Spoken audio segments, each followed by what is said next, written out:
Have you ever wondered how one of the funniest television shows ever made could vanish almost as quickly as it appeared?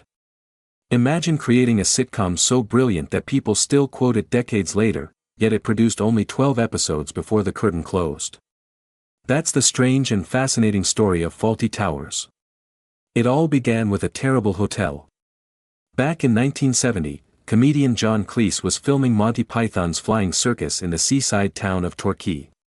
The cast stayed at a place called the Gleneagles Hotel, run by a man named Donald Sinclair. Now, most hotel owners welcome guests. Sinclair did the opposite. He treated visitors like a nuisance. One day he picked up a guest's briefcase, became convinced it was a bomb, and threw it over a wall. Another time he scolded someone for holding their knife and fork incorrectly. The place wasn't just chaotic, it was comedy waiting to happen. Cleese couldn't believe what he was seeing. Instead of simply checking out and forgetting the experience, he started observing every awkward interaction, every strange outburst. Years later, those memories became the blueprint for one of television's most unforgettable characters, Basil Fawlty. Together with his wife Connie Booth, Cleese turned that bizarre hotel stay into a sitcom built on pure comedic tension. When Fawlty Towers premiered on BBC Two in 1975, the concept was simple but brilliant: a rude, short-tempered hotel owner constantly trying, and failing, to run a respectable establishment. Around him was a perfectly chaotic cast. Prunella Scales played the sharp-tongued Sybil. Andrew Sachs brought innocent confusion to the lovable waiter Manuel. And Connie Booth's Polly was often the only sane person in the building. Every episode felt like a pressure cooker.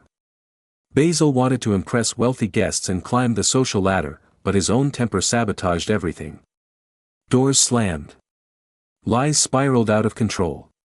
Misunderstandings exploded into full-blown disasters. The comedy worked because it felt painfully human. Haven't we all met someone who desperately wants to look important, but only makes things worse? Surprisingly, critics didn't immediately recognize the genius.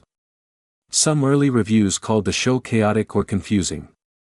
But audiences saw something different. They saw perfection disguised as madness. Word spread. Reruns grew popular.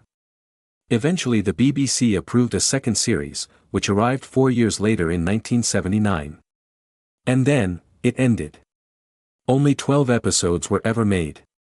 Not because the show failed, but because Cleese believed the quality depended on careful writing. He refused to stretch the idea until it became repetitive. In a world where sitcoms often run for years, that decision was rare and risky. Yet it worked. Decades later, Fawlty Towers is still ranked among the greatest British comedies ever created. The British Film Institute even named it the best British television series in 2000. Sometimes, less truly is more. 12 episodes. Endless laughter.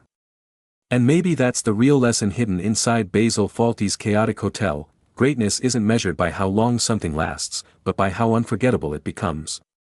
If stories like this, where legendary shows hide surprising histories, spark your curiosity, then there are many more fascinating journeys through television history waiting to be explored.